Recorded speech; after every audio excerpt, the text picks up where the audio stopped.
Welcome to Portal to the New Earth, where we're catalyzing an evolution in consciousness for humanity to live in divine and sacred harmony with all life on the earth. I'm honored to be joined today by a fellow cohort from the Buckminster Fuller's Design Science Studio, Gil Agnew. Gil is a futurist with decades of study and experience in science, language, business, culture, spirituality, history, and herstory. He knows deep in his soul that art making and viewing helps us to express and to understand the world around us and our role in it. The history of our art gives us a rich connection to observe the evolution of consciousness of ourselves and our species on this planet. We stand on the threshold of a 100-year leap in scientific and spiritual understanding, begging us to reframe and redefine and restory our understanding of physics and evolution and the evolutionary moment we are living. A new cosmology is emerging, and Gil is attempting to weave together the golden threads of our understanding and experience in a scientific spirituality as we co-create the next evolution of our life on Gaia. That's it. Harlan, thank you so much. It just brings me the greatest joy always to be with you, and especially in something like this. You've also been instrumental to help me try and really galvanize, crystallize, and distill what is quite complex and often abstract and sometimes esoteric. And, you know, we've had this 300-year divorce of science and spirituality, and it's time, and they are coming back together. So I've been, spending a lot of time swimming in this convergence of the latest scientific understandings of physics, particularly, and evolution as well, and realizing, we've got to restory what we were taught is not what is, and it's quite different. And our worldview is, of course, defined by the cultural consensus we get from family, school, community, religion, etc. And just got news for most all of you. What we've taught, like I said, is not what is. And our sense is that we're on that threshold of a 100-year leap in understanding, which is about to redefine this century in society, the way that quantum and physics, quantum and relativity did 100 years ago. And I remind you that in 1900, the biggest problem facing cities was horse manure. And by 1920, there wasn't a horse in sight, and we were flying and running everywhere. And my sense is we're in one of those thresholds and liminal spaces now. So what I'm really excited, and the whole Design Science Studio the last 9 months has been really instrumental, both from the leaders and influencers we've been exposed to, but to you, my fellow cohorts, to help me really try and put this together in a way that makes sense. So my intention, and I'd like to share it with you, is to share with you the best, easiest way I can offer right now to access a lot of this complexity and emergence in a way that is much easier than it took me to figure it out. So if you're open for it, a little journey with me, Harlan, I'd say let's go on a little ride. Yes, and of course, you've just developed this fantastic website that we're going to now look at to kind of explain exactly what it is you're focusing and doing, which I'm really excited to share. And so here it is. It's for people listening on the podcast, this is Gift for Gaia, and it's spelled with the number 4. So it's gift, number 4, and then Gaia.com. And so, yes, please dive into this. Sweet. We find ourselves in the midst of a significant evolution and expansion of consciousness on our planet, Gaia. I'm introducing a new word, a node, N-O-O-D-E, a node on the noosphere. And if you've never heard of the noosphere, or some say noosphere, we're going to talk about that in here as well. It is part of the evolution of our planet from the geosphere to the atmosphere to the biosphere. And now, because the only thing constant is change, because evolution is constant, we're adding and growing our noosphere.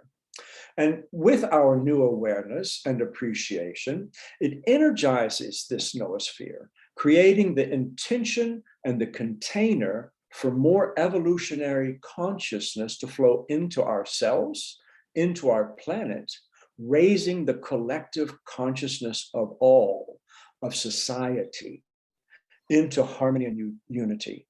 This is a gift for Gaia, and it is a garden of wholeness embedded in the sacred ley lines of Sedona, Arizona. And if you're not familiar with ley lines, we'll talk a bit about those too.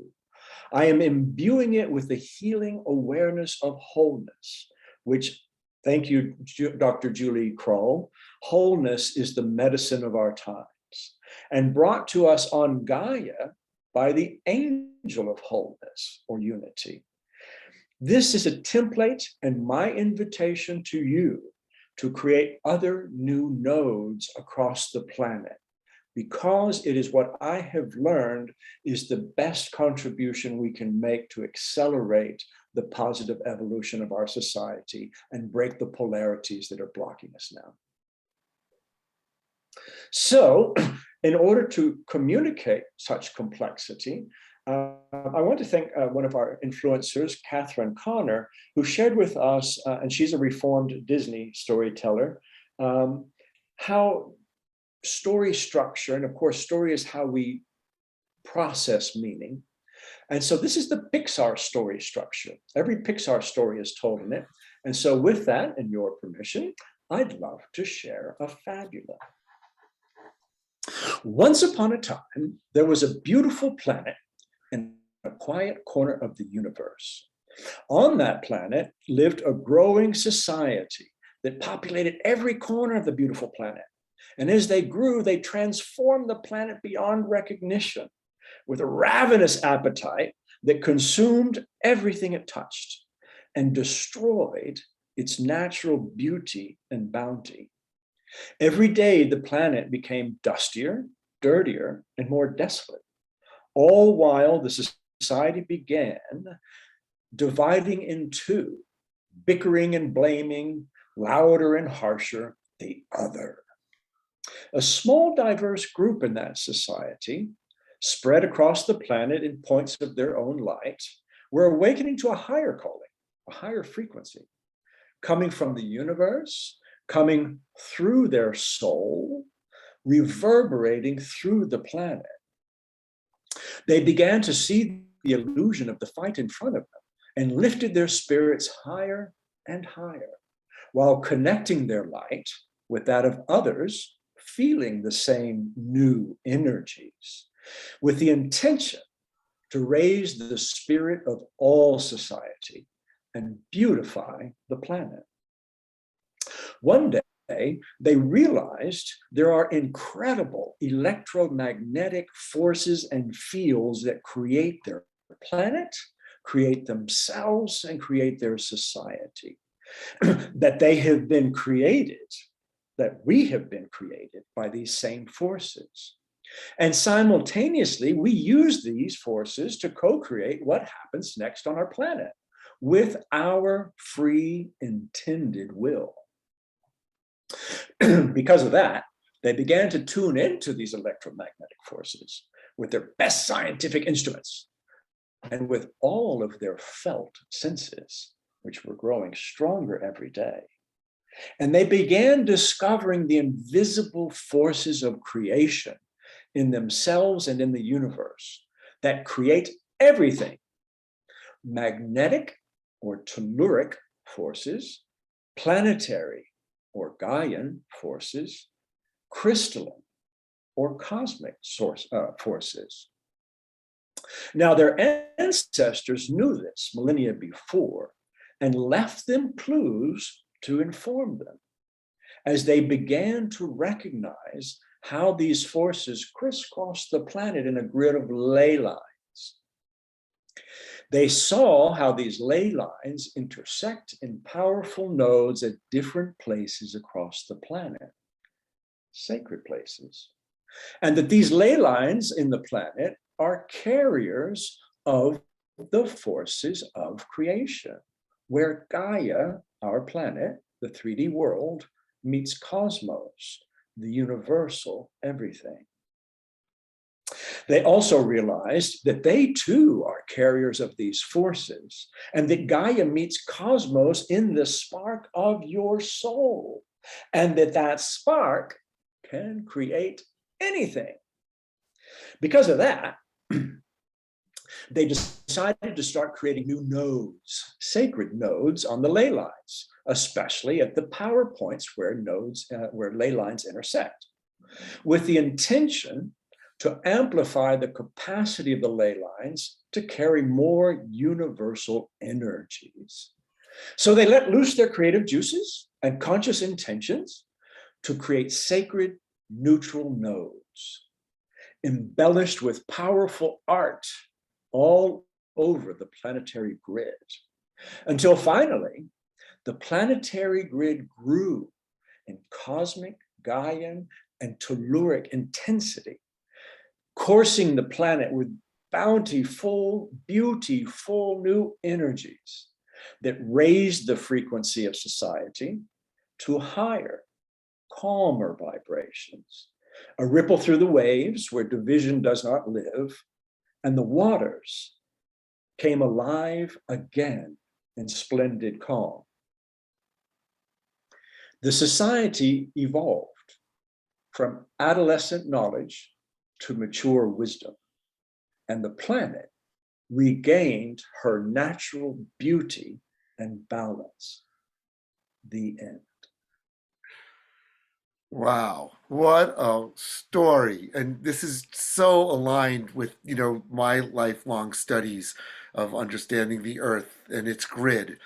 I was first exposed to a book that I got right when it was published in 1987. That was a collection of essays called Anti-Gravity and the World Grid, and it featured a whole variety of different authors. One of the most notable was Richard Levitin, who I've then gone on to study some of his more recent books that talks about, this aspect, this metaphysical aspect of the earth. And it's interesting because, you start off by saying that there's these electromagnetic energies, but then you go on and say invisible. And of course, electromagnetism is kind of invisible besides the light frequencies of it that we see, but otherwise we can't see. So it's like a magnet. Right, and play with the magnet. We can't see the forces, yeah, but we can see their influence. But that's just starting to touch on the more metaphysical aspect of reality. And you do use the word invisible forces. And, from my research and understanding of ley lines, it's kind of a two-way street. But also from my research of it is that, the earth isn't just some random from the three-dimensional view of the universe, just some rock that life just somehow happened to appear on, but that there are higher dimensional consciousness and beings that actually created the earth to be the way it is and created these energies and these ley lines to sustain and create what we now see in the three-dimensional aspect of the earth as the life that we're living here on this planet. But that these ley lines and that these interactive energies of the earth are actually a two-way street. And you totally talk about that we're actually creating new nodes, as you like to call these nodes or power points that, we're doing intentionally. And that the noosphere is purely metaphysical. It's thought. It's not a physical thing that could be measured. And that, in understanding this aspect of the earth, to have these ley lines that are actually the underlying grid that basically creates and supports everything we see here, all of life on the earth, to see it from that metaphysical aspect, but then to understand that it's interactive, that is co-creative. It exists in of itself outside of humans being here. But once humans tune into it and recognize and work with it by placing objects on it, creating sacred sites on these, we can work with the ley line and we can actually create it and interact with it directly. And also, obviously the earth is under a certain level of like this control or separation from keeping us from knowing this, and that this ley lines or the earth grid, is by the beings that are doing this maybe controlled or co-opted. So how do we deal with that? And one of the things I've learned or heard is that we just create a new grid.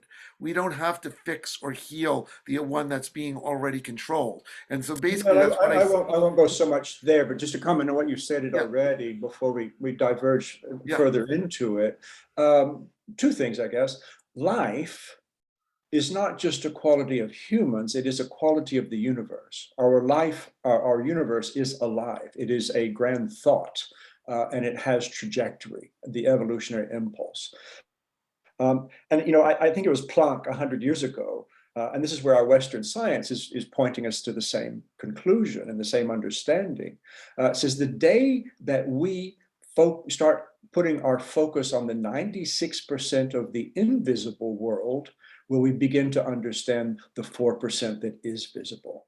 And I think this is the biggest crux and inflection point in Western science, is really understanding that the bulk of the universe, we still say it's black matter, dark energy, dark matter, but nobody knows what it is. We can't even agree on a definition of consciousness.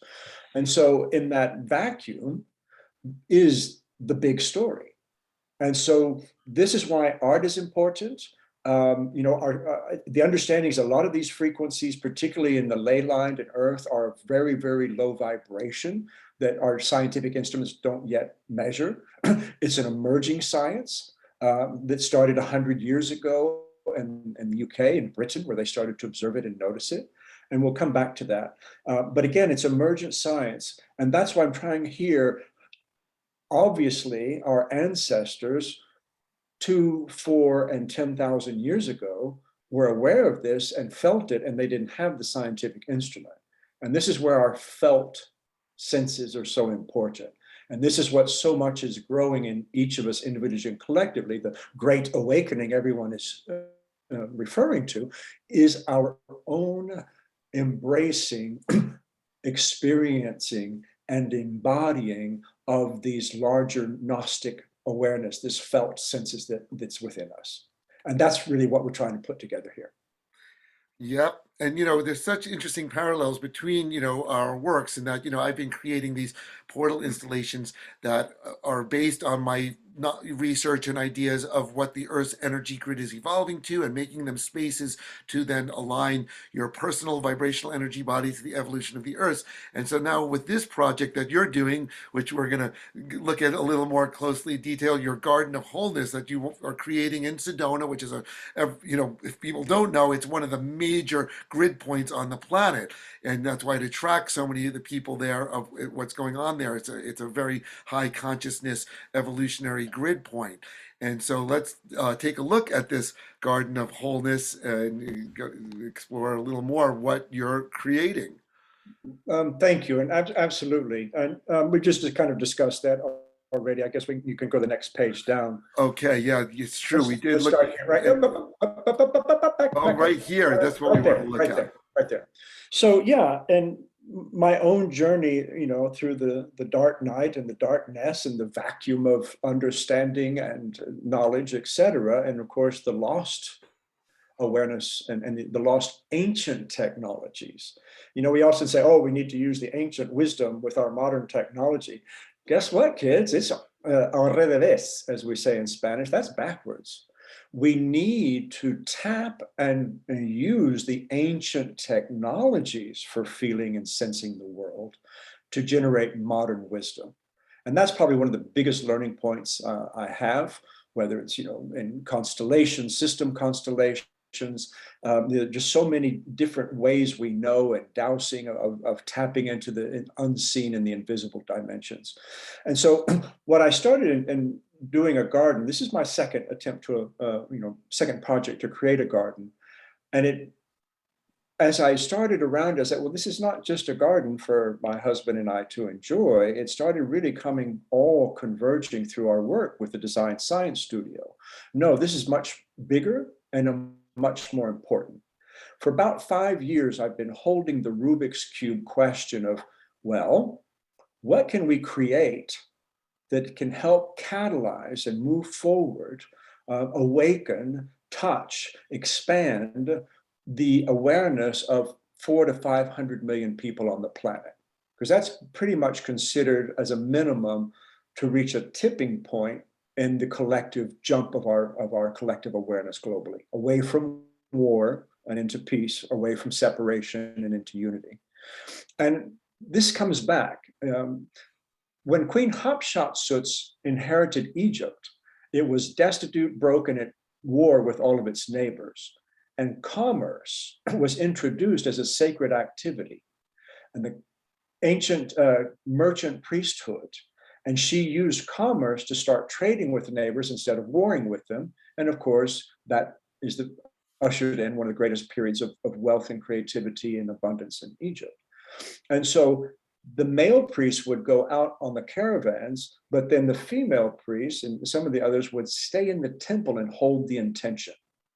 And I'm really understanding that creating new nodes where we can hold that intention for more evolutionary consciousness to enter our collective awareness and in our planet is one of the greatest gifts we can do to accelerate our positive conscious evolution.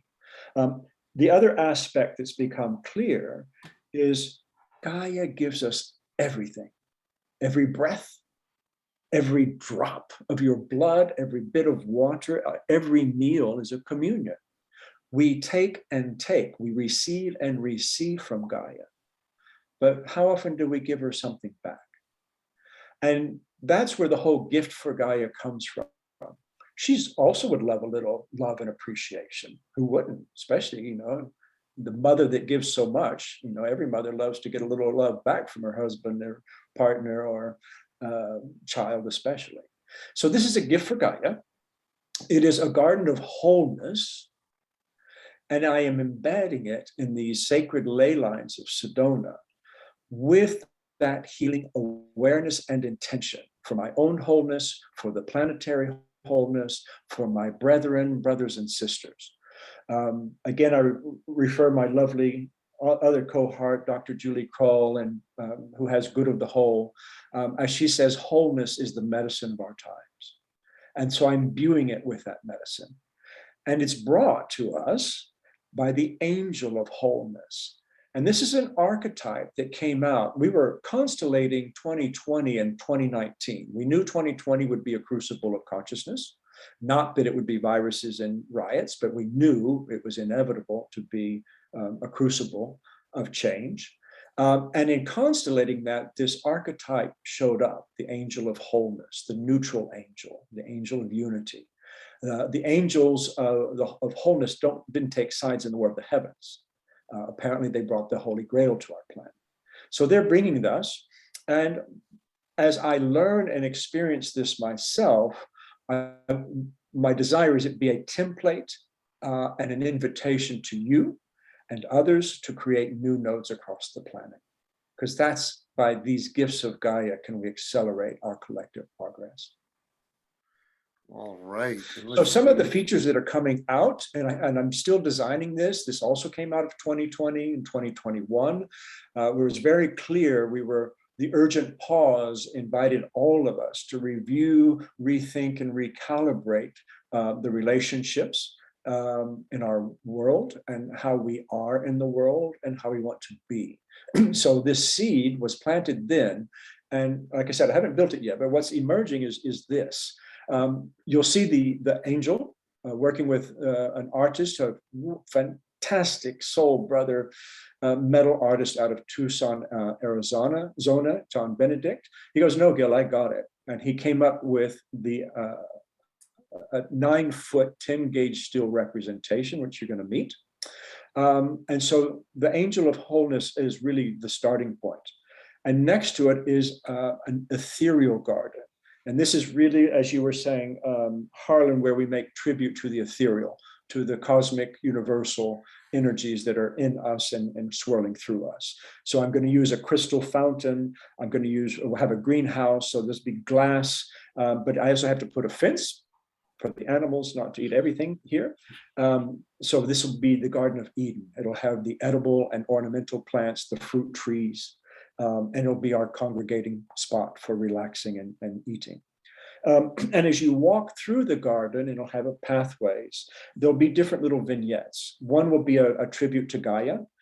There's a lot of petrified wood on the property. We have that petrified forest near here, honoring the historical and geological progress of our planet. This was also shallow sea millions of years ago. So I've got conch shells, representations for the animals. We're a main highway of coyote, boars, and deer and rabbits. And chipmunks. So I want to tribute to the animals that are here.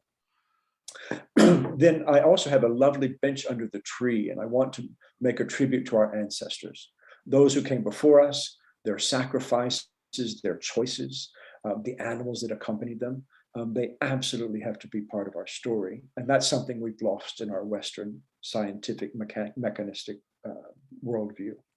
And of course, the elements are present throughout. And there will be fire, and there will be water, of course. And then I've got at the high point of the property on the top of the hill, I'm going to create a little stairway to heaven, if you will, and an eagle's perch. And that's the tribute to the air and to the eagle and the condor and all birds. I also am very aware, many of you know the mythology of the eagle and the condor as North and South America reunite, the heart of the condor of the South with the mental material mind of the North, of the eagle of the North. And this is something of the coming back together, which is the essence of wholeness. So these are the elements I'm playing with.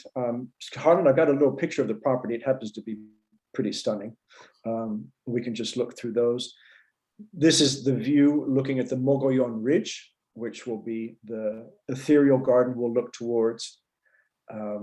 These are not real sheep. These are our boys, Beppe and Pepe.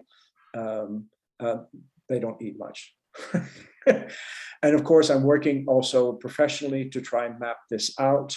And so I have the water feature where the angel lands, we'll have the ethereal garden, and then the pathway through. And again, this is still emerging, so that's a work in progress. And of course, as with any project and creative endeavor, you have to visualize it. So I'm using, rocks and things to imagine this will be the ethereal garden, the fountain in the middle. This is the fantastic John Benedict delivering the angel during 2020. Yeah, or 2021. Yeah. And then you can use visuals to try and help you dimension of should the gate be 6 feet or 8 feet? But anyway, this is part of the creative process. And of course, as any architecture, you build around what's present. And this stunning juniper tree, I just think is magical. And so I'll be building a lot of the garden, part of the garden around it to feature it. And this is the magical view from behind, looking the other direction. This is Thunder Mountain, Cibola Hill. They each have names. And if you go to the next one, Harlan, I want to also make, this is the same view in the daylight. I want to make a tribute to the stone beings. Part of the emergence and awareness of consciousness is that nothing exists in the physical. There's not thought imagined in the immaterial, the sublime, the dimensional underneath. And everything has consciousness. Consciousness is not something we achieve. Everything is consciousness. So I'm going to make a tribute to them because they have such a magical presence. And these are the points that are streaming these lines of earth energy and vibration. So yeah. Yeah. I absolutely understand every garden would be different. It's a character of the individual. What we know of the sacred places that our ancestors have left us, they are sacred, not just because of their geographical position, location, and because of the humans that were there, the rituals that were performed, the intentions, the gratitude that were practiced in those spaces. This is what makes them sacred. And that's why it is both a human co-creation with the planet, with the universe. This is what, where creation meets creator. And the understanding we are both the creation and product of 14 billion years of evolution, and we are the eyes, ears, and hands of God creating the next phase. And that's a big part of the shift from our scientific worldview. So yeah, that's pretty much what it is. I'm in the process. It hasn't been done. Yeah, if you want to go to Create the Creator. I love art, as I mentioned. This is John. It just amazes to me what he can do with a bloody blowtorch and the power of fire and steel. And just his work is, this is the multidimensionality we're talking about.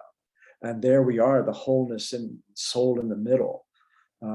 He had started making angels a number of years ago, sharing the story with him. This is his Angelica.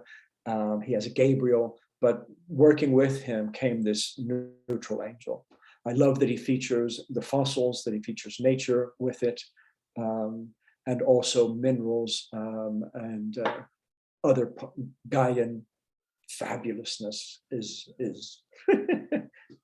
So that's what the art that's inspiring me. It can be any art and anywhere and anytime. I'm not going to go a lot into this. If you're not aware with ley lines, there's a lot of story and understanding and emerging science around them. While they were known thousands of years ago, they kind of took they were drowned with the advent of Western science 300 years ago, when we came up with this mechanistic worldview. However, 100 years ago in the UK in the 1920s, they really started talking about them and writing about them. And this is a really important graphic to look at. The most famous ley line, of course, is in the UK, and it's called the St. Michael and Mary line. And it runs from the southwest point of Cornwall up to the top of the area, I don't remember, Hopton. But what's amazing is you see not only are Stonehenge and Avebury, the Neolithic stone circles there, also you'll see that through Christianity in the Middle Ages, all these churches were named St. Michael on this line across the breadth of England. And that's a long space. And they didn't have airplanes then. They didn't have the purviews we do. So again, just the most famous line, it goes back thousands of years. And thanks to the UK, it's been really emerging the last 100 years.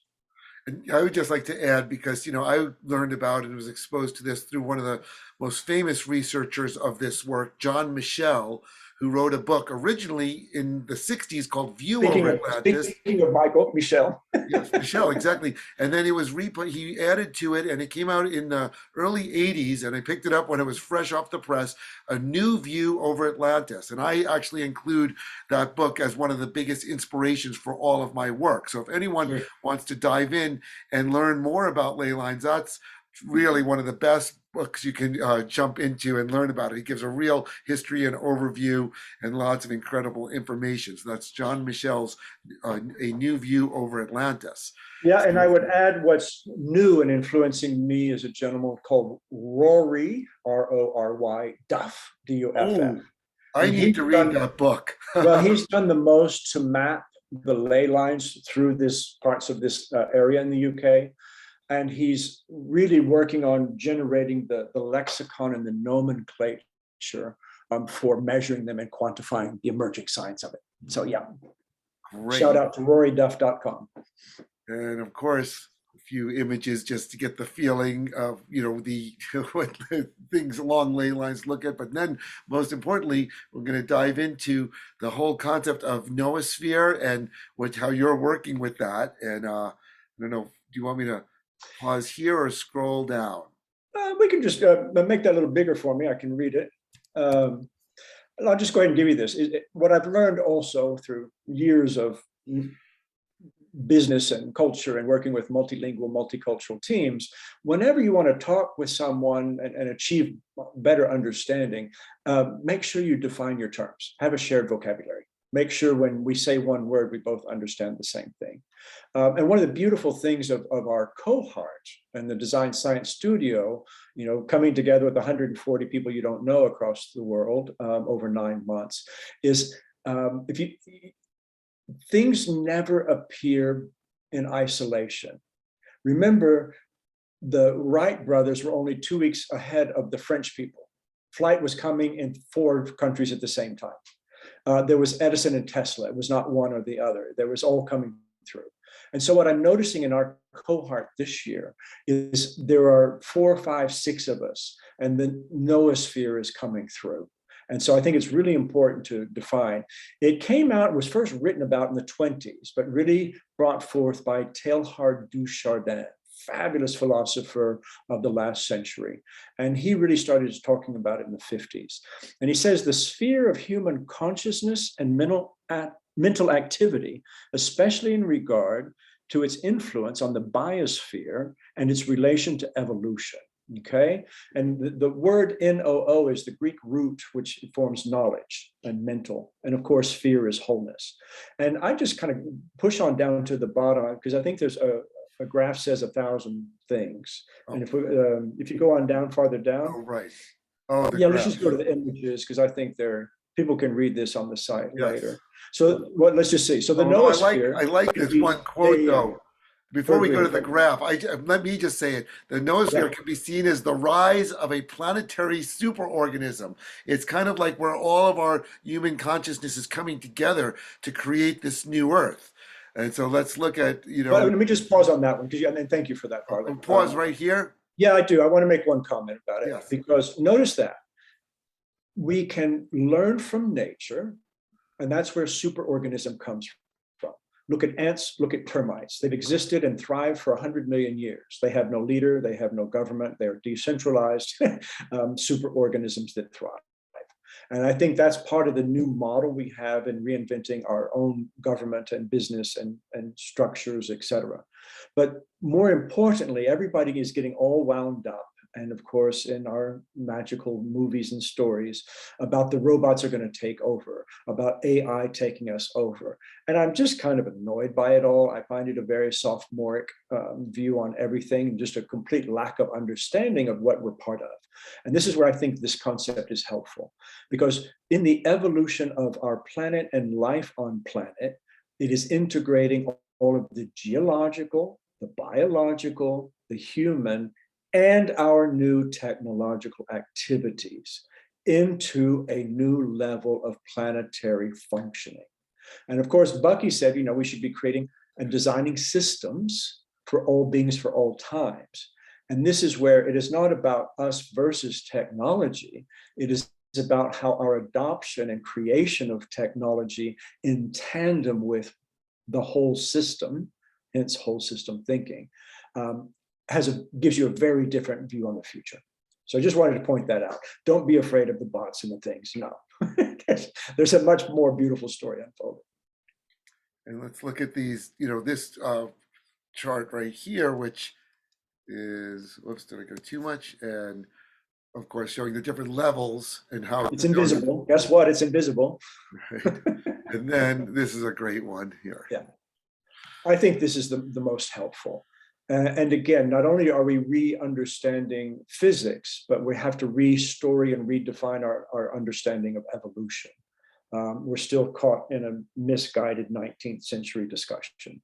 The geosphere, the molecules, the cells, the air, and now with the thought, what we choose, the choices we make individually and collectively now will determine what the rest of our life on planet looks like going forward. And I think that's the biggest understanding of what our role in this evolutionary moment as a society on this planet is. And I think the more people really step to this larger view, we'll make different choices. All right, that's amazing. And of course, the website will be in the description to easily access it. So one of the things that just popped into my head that we haven't brought up that overlaps it is that whole 100th monkey idea that's been put forth, that, there were these monkeys living on an island, and some of them started to wash their potatoes to get the dirt off of it. And after enough of them started doing that, they discovered that monkeys on other islands separated all started doing it automatically, because the idea for this was now in the noosphere and they were able to tune into it. And of course, Rupert Sheldrake talked about this a bit too.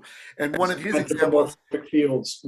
he would give, he would give an example, like if you try to do a crossword puzzle right when it came out, it'd be extremely difficult. And if you waited till the end of the day, since so many people were thinking about it and solving it, you could tune into the answers. Brilliant. Ideas along that. But of course, earlier on, you were talking about how a certain percentage of humanity, once they awaken to a level of, understanding of how to live in a more sacred harmony, that will be the tipping point for everyone then to be able to. So clearly, these ideas relate. And like I said, that's the Rubik's Cube I've been holding. What can I contribute? What can we co-create to contribute to accelerate that. Yep. And so just the way, I could, you have so much thought put into it, and I was getting such a feeling and sense of being in your garden once it's completed, and the energy and the feeling of being in it, and how it'll then like set up a pattern in the noosphere to go out for this to spread more easily everywhere. And I think the added bit to that is again, the understanding it's not solely the physical location. It by definition must be married with the human intentional contribution. And this is where our ancestors really had a deep understanding through ritual and through prayer and through um, the ceremonies that would be performed. And I think that's the new next emerging bit. And I have a high gratitude and appreciation within the Design Science Studio and the founders there, Nicholas and Roxy particularly, and Amanda Joy Ravenhill, who understand this. And I think this is part of the invitation and the path we're on, is creating new ceremonies, new rituals with our expanded awareness around wholeness and togetherness. And so that's another part of creating the things. The site is the first part, which is I'm working on the hardscape and looking forward to that, going down that journey with more of you. Yes. Well, this has been incredible. And I mean, there's so much that we have in common in what we're doing with our work. And, we could, talk a lot more. And so, I think maybe in the future we'll go and dive into another one. But I don't know, for now, I think we got to the point of what I wanted to share with you. So I don't know if there's any final closing Final remarks. thought is the open. This is an open call. Like I said, this is the journey I'm on. I don't have a whole lot of answers. I'm not doing it alone. I'm looking for more and love to play. And if it resonates with you, reach out. I'm on LinkedIn and Facebook and Instagram with Gil Agnew. And yeah, let's party. Well, this has been great. Thank you so much, Gil. And so, look forward to seeing that garden in person once you get it all done. And just really grateful to be connected with you on this path to, help bring about this new earth that, so many of us are dreaming about and starting to feel and it's within reach. That's that it, funny thing. And nothing exists in the physical until it's thought in the invisible. Ha ha! Huzzah! right? Right. And thank you, Harlan, again, because again, you've been instrumental to help me form my thoughts to get me to this point. You gave me a nice little twitch in January, 90 days ago, and we're seeing a lot of that fruit. And so I'm grateful to you for that as well. All right. Well, thank you so much. And for anyone listening or watching this video, remember to like, subscribe, share with your friends, get the word out there. We're doing everything we can to, help people awaken to this new earth that we all are going to, co-create together. So it's up to all of us together to make this happen. And, we're right at that tipping point. The scale's about to tip, and each one of these things that we're doing is adding to that until we are actually, living in the most beautiful, sacred, harmonious world that we can imagine, or even better than we can even imagine. I love it. I see us all on that scale walking up the thing and to the fulcrum, and then let's go there. So thank you all. All right. Thank you so much.